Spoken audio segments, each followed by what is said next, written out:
নমস্কার। এখন দেখছেন জ্যোতির রান্নাঘর। দেখুন আমি কিছুটা আলু এর ভেতর থেকে কুড়িয়ে সব বের করে দিয়েছি। এইরকম করে সব বের করে নিতে হবে।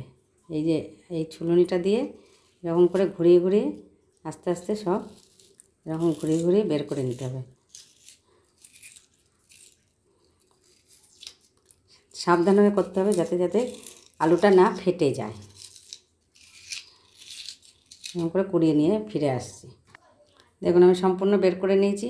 সব আলুগুলো বের করা হয়েছে।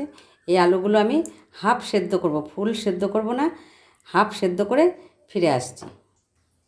দেখুন আলুটা করার জন্য আমার লাগছে এখানে আমার 150 গ্রাম পনির আছে। আর ছোটো ছোটো করে কেটে একদম খুব ঝিরিঝিরি করে কেটে আমি 2টো কাঁচা লঙ্কা নিয়েছি। এখানে 4টে কাঁচা লঙ্কা চেরা আছে। আর এখানে টমেটো বড় সাইজের একটা আমি কেটে নিয়েছি। আমার এগুলো সব লাগবে। দেখতে থাকুন, সঙ্গে থাকুন। সকলের কাছে অনুরোধ রইল লাইক দিয়ে ফুল ভিডিওটি দেখবেন।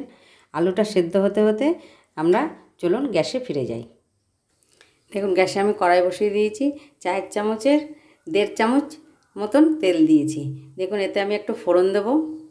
এতে আমি একটু সাদা জিরে ফোড়ন দেবো। একটু মিষ্টি সুগন্ধ হওয়া পর্যন্ত অপেক্ষা করব। তো যে টমেটোটা কেটে নিয়েছিলাম হাফ টমেটো আমি তেলে দেবো। দেখুন হাফ টমেটো আমি তেলে দিয়ে দিয়েছি। কাঁচা লঙ্কাগুলো সব দিয়ে দেবো, কোচানো কাঁচা লঙ্কাগুলো। এখানে নিয়েছি আমি হাফ চামচের মতন করে জিরের গুঁড়ো, ধনের গুঁড়ো আর হাফ চামচেরও কম হলুদ নিয়েছি। এটা আমি একটু জলে গুলে এর মধ্যে দেবো। দেখুন জলে গুলে নিয়েছি, এটা সম্পূর্ণ এর মধ্যে দিয়ে দেবো। দিয়ে দেবো সামান্য কাশ্মীরি লঙ্কা। খুব ভালো করে মিশিয়ে নেব। দিয়ে দেবো স্বাদ অনুসারে নুন। সকলের স্বাদ সমান থাকে না। নুন যদি মনে হয় আবার পরে একটু লাগবে দেখে নিয়ে আবার দিতেই পারেন।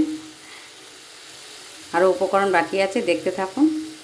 দিয়ে দেবো এই ছোটো চামচের 1 চামচ চিনি। আপনারা চিনি এটা না দিলে ভালো লাগবে না, চিনি দিতে হবে। একেবারে এটা নিরামিষ তরকারি হচ্ছে, আমি নিরামিষ একদম আলুর দম করছি। এবার সব উপকরণ খুব ভালো করে মিশিয়ে নেব।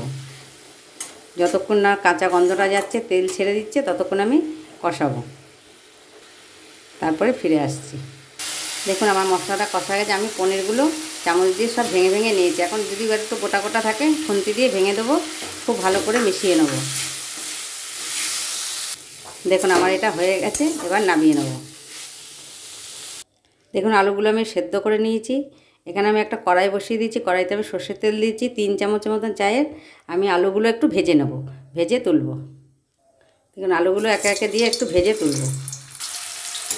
আলুগুলো একটু ভেজে হালকা লাল লাল করে একটু ভেজে নেব। আলুগুলো এর থেকে বেশি আর লাল করবো না। আলুগুলো এবার তুলে নেব। আলু ভাজার তেলে দিয়ে দেবো সাদা জিরে ফোড়ন আর 2টো তেজপাতা। মিষ্টি সুগন্ধ হওয়া পর্যন্ত অপেক্ষা করব। আমি এর মধ্যে ধনের জিরে গুঁড়ো নিয়েছি হাফ চামচ করে।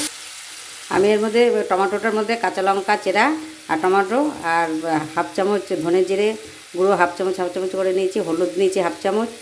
দিয়ে আমি জলে গুলে এটা দিয়ে দিয়েছি। এবার খুব ভালো করে মিশিয়ে নেব।